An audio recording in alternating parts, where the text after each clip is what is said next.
नमस्कार भगवत प्रेमी भाइयों एवं बहनों, परमात्मा की कथा बार बार सुनोगे तो प्रभु के प्रति प्रेम भाव जगेगा। शौनक मुनि ने सूत जी से कहा, भागवत कथा में हमको श्रद्धा है, आपके प्रति हमें आदर है। अनेक जन्मों के पुराणों पुण्यों के उदय होने पर ही अधिकारी वक्ता के मुख से कथा सुनने को सौभाग्य प्राप्त होता है। प्रथम श्रवण भक्ति है। रुक्मिणी ने अपने पत्र में लिखा था कि तुम्हारी कथा सुनकर ही तुमसे विवाह करने की इच्छा हुई थी। श्रुत्वा शब्द वहां है, भगवान के गुण सुनने से उनके लिए प्रेम भाव उत्पन्न होता है। श्रोता और वक्ता दोनों विनयी होनी चाहिए। सूत जी श्रोताओं को साधुवाद देते हैं। वे कहते हैं, कथा सुनकर तुम्हें जो करना चाहिए वह करो, तुम करते ही रहोगे। तुम शांति से सुनते हो तो मेरा मन भी भगवान के प्रति आस्था जगती है। तुम ज्ञानी हो, प्रभु प्रेम में पागल हो, परंतु मेरा कल्याण करने के लिए ही प्रश्न पूछते हो। कथा सुनकर मैं तो अपनी वाणी को पवित्र करूंगा। शिव महिमा स्रोतों में पुष्पादत्त ने भी कहा है, शिव तत्वों का वर्णन वैसे भी कौन कर सकता है। मैं तो अपनी वाणी को पवित्र करने चला हूं। आरंभ में सूत जी सुखदेव को वंदना करते हैं, फिर भगवान नारायण को भजन करते हैं, वंदना करते हैं। नारायण नमस्कृतम, भारत के प्रधान देव नारायण है। श्री कृष्ण गोलोक में पधारे, सभी अवतारों के समाप्ति हुई, किंतु नारायण की न समाप्ति होती है न होगी। भारत की प्रजा का कल्याण करने के लिए आज भी तपचर्या कर रहे हैं। श्री शंकराचार्य को नर नारायण का दर्शन हुआ तो उन्होंने कहा कि मैं तो महान जोगी हूं, इससे आपका दर्शन कर सका हूं, किंतु कलियुग में भोगी जन भी आपके दर्शन कर सके, ऐसी कृपा कीजिए। भगवान ने उन्हें उस समय बद्री नारायण के नारद कुंड में स्नान करने का आदेश दिया और कहा कि वहां से तुम्हें जो मूर्ति मिलेगी उसकी स्थापना करना। बद्री नारायण भगवान की स्थापना शंकर स्वामी ने की है। शंकराचार्य का प्रथम ग्रंथ है विष्णु सहस्त्रनाम की टीका। मन से मानस दर्शन का पुण्य बहुत लिखा गया है। नारायण को मन में प्रणाम करो, जो जाए बद्री उसकी काया शुद्धि। बद्री नारायण तीर्थ में लक्ष्मी की मूर्ति मंदिर के बाहर है। तत्पश्चात वे स्त्री द्रव्य बालक का संग बाधादायी है। नारायण ने लक्ष्मी जी से कहा, तुम बाहर बैठकर ध्यान करो, मैं अंदर बैठकर ध्यान करूंगा। एक भक्त ने बद्री नारायण की पुजारी से पूछा कि इतनी कड़ाके की सर्दी में चंदन से ठाकुर जी का पूजा क्यों करते हैं। पुजारी ने उत्तर दिया, आपने ठाकुर जी को कठोर तपचर्या करते हैं, जिससे शक्ति बढ़ती है और ठाकुर जी को बहुत गर्मी लगती है, सो चंदन से पूजा की जाती है। सूत जी सरस्वती और व्यास को वंदन करने के बाद कथा प्रारंभ करते हैं। जिस धर्म से मनुष्य के दिल में कृष्ण के प्रति भक्ति जगे, वही सर्वश्रेष्ठ है। भक्ति भी ऐसी होनी चाहिए कि जिसमें किसी भी प्रकार की कामना न हो। निष्काम व निरंतर भक्ति के हृदय आनंद रूप परमात्मा की प्राप्ति करके कृतकृत्य हो जाता है। सूत जी कहते हैं, जीवात्मा अंश है और परमात्मा अंशी। अंशी से अंश अलग हो गया है, इसलिए वो दुखी है। अंशी अर्थात परमात्मा में मिल जाने पर ही जीव कृतार्थ होता है। परमात्मा कहते हैं, ममो वंशो जीवो लोके, तू मेरा अंश है, तू मुझसे मिलकर कृतार्थ होगा। नर नारायण का अंश है। अंशी में जब तक न मिल जाए तब तक उसे शांति नहीं मिलेगी। मैंने यह नियम निश्चय किया है कि अपने परमात्मा का आश्रय लेकर उसके साथ मुझे एक होना है।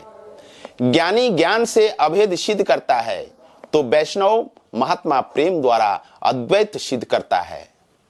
प्रेम की परिपूर्णता अद्वैत में ही है। भक्त और भगवान अनंत एक ही हो जाते हैं। गोपी और कृष्ण एक हो गए थे। जीव और ईश्वर कैसे अलग हो गए, इसकी चर्चा करने की जरूरत नहीं है। ईश्वर से जीव का वियोग हुआ है, यह सत्य है। यह वियोग कैसे और कब हुआ, इसके विवाद में समय का व्यय करने की कोई आवश्यकता नहीं है और इससे कोई लाभ भी नहीं है। धोती पर दाग लगने पर जब कब और कैसे लगा, इस पर सोचते रहेंगे तो दाग दूर नहीं होगी। उस दाग को दूर करने पर ही धोती स्वच्छ होगी। इस तरह ईश्वर से मिलने का प्रयत्न करे, यही इष्ट है। जब जीव निर्भर बनता है तभी वो भाग्यशाली होता है। जिसे मृत्यु का भय नहीं, ध्रुव पांडव ब्रज भक्त धन्य है कि जिसके अधीन काल था। ईश्वर को यह परीक्षा और अपेक्षा होती है कि मनुष्य को दी गई बुद्धि और मन का उसने क्या किया। जीव को मृत्यु के दिन अर्थात हिसाब देने के दिन भय लगता है। जिसका जीवन साफ है उसका हिसाब साफ है। जिस दिन इनकम टैक्स का अधिकारी किसी गृहस्थ से 1,00,000-2 लाख रुपए का हिसाब मांगता है तो वह गृहस्थ डर जाता है। तो फिर जब ईश्वर सारे जीवन का हिसाब मांगेंगे तो क्या दशा होगी? क्या इसका भी कभी विचार किया गया है? किए हुए पापों की याद अंत काल में जब आने लगती है तो जीव भयभीत हो जाता है। जब तक मृत्यु का भय है तब तक जीव को शांति नहीं मिलेगी। भगवान जब जीव को अपना लेते हैं तब भगवान का सेवक काल जीव का कुछ भी अहित नहीं कर सकता है। उपनिषद में कहा है जीव और ईश्वर साथ साथ बैठे हुए हैं, फिर भी जीव ईश्वर को पहचानता नहीं है। जीव बहिर्मुख बने तो वह अंतर्यामी को पहचान सके। एक व्यक्ति को मालूम हुआ कि गंगा किनारे रहने वाले एक संत के पास एक पारसमणि है। पारसमणि पाने की इच्छा से वह व्यक्ति संत की सेवा करने लगा। संत ने कहा कि मैं गंगा स्नान करने जा रहा हूं, वापस आकर तुझे मैं पारसमणि दूंगा। संत तो ऐसा कहकर चले गए। अब इस व्यक्ति के मन में पारसमणि के लिए आकुलाहट बढ़ती गई। उसने संत की गैर हाजिरी में सारी झोपड़ी छान डाली, परंतु पारसमणि नहीं मिला। उसके हाथ न लगी। संत वापस आए। संत ने यह जान लिया तो पूछा कि क्या इतना भी धीरज नहीं है? पारसमणि तो मैंने उस डिबिया में रखी है। ऐसा कहकर उन्होंने एक डिबिया नीचे उतारी। वो डिबिया तो लोहे की थी। तो उस व्यक्ति ने सोचा कि यह कैसी पारसमणि है, क्योंकि जिस डिबिया में वह पारसमणि रखी गई थी वह तो लोहे की थी। इस पारसमणि ने उस डिबिया को सोने की क्यों न बनाया?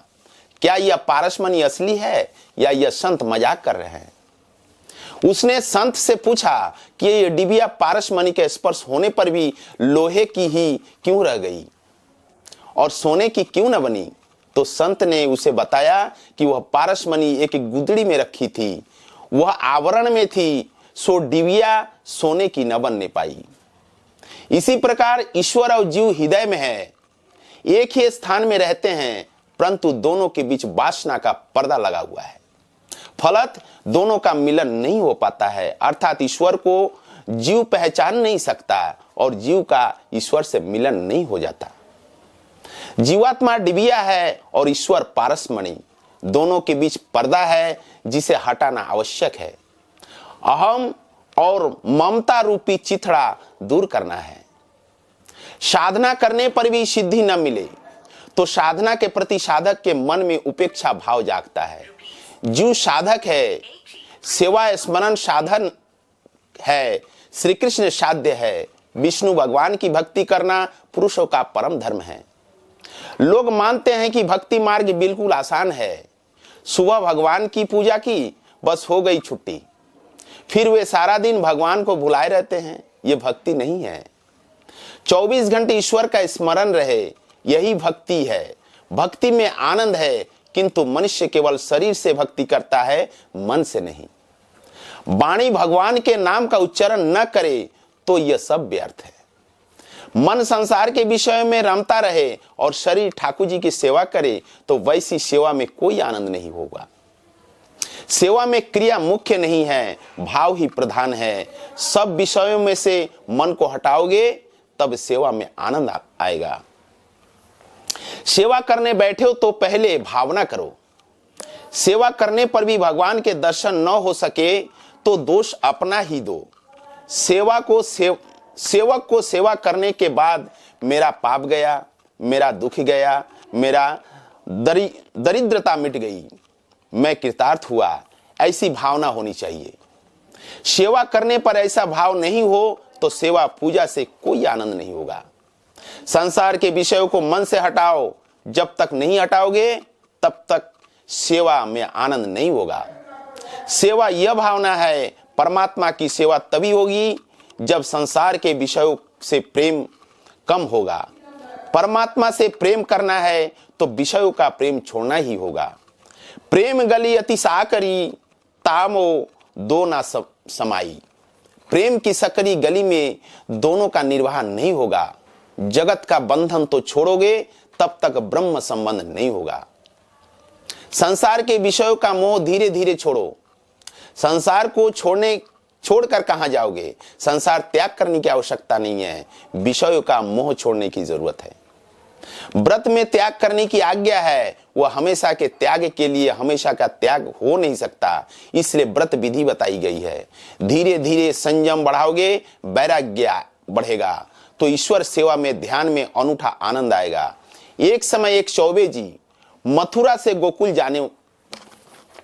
जाने को निकले। नौका में बैठकर यमुना जी को पार करना था।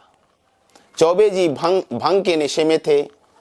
वे नौका में बैठे और चप्पू चलाने लगे। अपने बाहुबल पर पूर्ण विश्वास होने से कहने लगे कि नाव अभी गोकुल पहुंच जाएगी। चौबे जी ने सारी रात नाव चलाई। सुबह हुई, चौबे जी सोचने लगे कि यह मथुरा जैसा कौन सा गांव आया। किसी ने पूछा कि यह कौन सा गांव? उत्तर मिला कि मथुरा है। वही विश्राम घाट, वही मथुरा। नशा उतारने पर चौबे को अपनी मूर्खता का भान हुआ। चौबे जी ने सारी रात नाव चलाई, किंतु नाव तो रस्सी के जरिए घाट से बंधी हुई थी। नशे के असर से वे नाव खोलना ही भूल गए थे और सारी रात चलाने पर भी वहीं के वहीं रह गए। यह कथा हंसने के लिए नहीं कही गई है, मत हंसो। यह अवस्था चौबे जी की नहीं, हम सबकी है। सभी इंद्रिय सुख के नशे में चूर है। जीव को इंद्रिय सुख भोगने का नशा चढ़ गया है। स्पर्श सुख का, संसार के विषय सुख का नशा चढ़ा हुआ है। धन के नशे में मनुष्य मंदिर जाता है। वह नशे में होने के कारण ठाकुर जी का सच्चे मन से चिंतन नहीं करता, अतः उसे भगवान के दर्शन का आनंद नहीं होता। दुनिया के विषय सुंदर नहीं है, केवल परमात्मा ही सुंदर है। वासना रूपी डोरी से विषय में बंधी हुई इंद्रियों को छुड़ाना है। वासना किसी को आगे बढ़ने नहीं देती। वासना की डोरी को नहीं तोड़ोगे तब तक आगे बढ़ नहीं सकोगे। वासना रूपी डोरी से यह जीव की गांठ संसार के साथ बंधी हुई है, उसे छुड़ाना है। हृदय में कोई वासना नहीं रहेगी, तब भक्ति से आनंद मिलेगा। सर्वोत्तम वस्तु का भगवान को अर्पण करना ही भक्ति है। बिना वैराग्य की भक्ति रोती है। भोग भक्ति में बाधक है। संयम और सदाचार बढ़ाओगे तो भक्ति से आनंद मिलेगा। सुखी होना है तो संसार के विषयों के साथ ज्यादा प्रेम मत करो। घर में ही वैराग्य की साधना करो। बिना वैराग्य के ज्ञान और भक्ति की शोभा नहीं है। ज्ञान और वैराग्य सहित भक्ति बढ़े तो ईश्वर का साक्षात्कार होता है। ज्ञान मार्ग में इंद्रियों का निरोध करना पड़ता है। भक्ति मार्ग में इंद्रियों को प्रभु मार्ग में ले जाना होता है। सुगंध लेने की इच्छा है तो ठाकुर जी में फूल अर्पण किए हुए उसकी सुवास लो। ब्रह्मा संबंध को सतत बनाए रखने में ही जीवात्मा का कल्याण होता है। वेद भी उसी वासुदेव के भगवान का वर्णन करते हैं। उत्तमोत्तम तत्व अद्वैत्व तत्व है, जिसे श्री कृष्ण भगवान कहते हैं। लौकिक व्यवहार से ज्ञान में दैत्य है, ईश्वर के स्वरूप संबंधी ज्ञान है। अद्वैत्य है, व्यवहार के स्वरूप का ज्ञान देव भाव से भरा हुआ है। व्यवहारिक ज्ञान में ज्ञाता और ज्ञेय भिन्न भिन्न है। परमात्मा का ज्ञान होने पर ज्ञाता और ज्ञेय एक बनते हैं। सेवा स्मरण करने से तन्मयता होती है, ईश्वर का उपरोक्त साक्षात्कार होता है, जिसे वह जीव ईश्वर में मिल जाता है। इसके बाद वह यह नहीं कह सकता कि मैं ईश्वर को जानता नहीं हूं। वह ऐसा भी नहीं कह सकता कि ईश्वर को नहीं जानता और ईश्वर को पहचानता नहीं। गोपी सब में श्री कृष्ण को देखकर जीव भाव में भूल गई थी। लाली मेरे लाल की जित देखो तित लाल, लाली देखन मैं गई मैं भी हो गई लाल। श्रुति वर्णन करती है कि वहां न तो मैं रहता हूं और न तू। वृत्ति ब्रह्मकार को जाता है। श्री कृष्ण के स्वरूप का जिसे अच्छी तरह से ज्ञान होता है, वह ईश्वर के अलग नहीं रह सकता। इसमें ईश्वर का दर्शन करने वाला स्वयं ही ईश्वर बन जाता है। जीव का जीव भाव न जाए तब तक उपरोक्षानुभव नहीं होता। इस प्रकार अद्वैत का ज्ञान बताया है। जीव और ब्रह्म का अद्वैत पीछे सिद्ध होगा, उससे पहले जीव और गुरु का अद्वैत होना चाहिए। मन से एक होना है, शरीर से नहीं। शुद्ध ब्रह्मा माया के संसर्ग के बिना अवतार नहीं ले सका।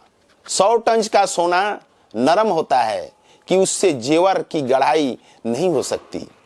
हार गढ़ाना है तो उसमें दूसरी धातु मिलानी पड़ती है। इसलिए परमात्मा भी माया का आश्रय लेकर प्रकट होते हैं, परंतु ईश्वर तो यह माया बाधक नहीं होता। जीव को माया बाधक होती है। जोगी जिसे परमात्मा कहते हैं, उसी परमात्मा से जो मिलता है वह जीव कृतार्थ होता है। भगवान के प्रति प्रेम बढ़ाना है तो भगवान के अवतारों की कथा सुनो। परमात्मा के 24 अवतारों की कथा है। धर्म की स्थापना करने और जीव का उद्धार करने को परमात्मा अवतार धारण करते हैं। ठाकुर जी का अवतार तुम्हें घर में होना चाहिए, मंदिर में नहीं। मानव शरीर यह घर है। नमस्कार।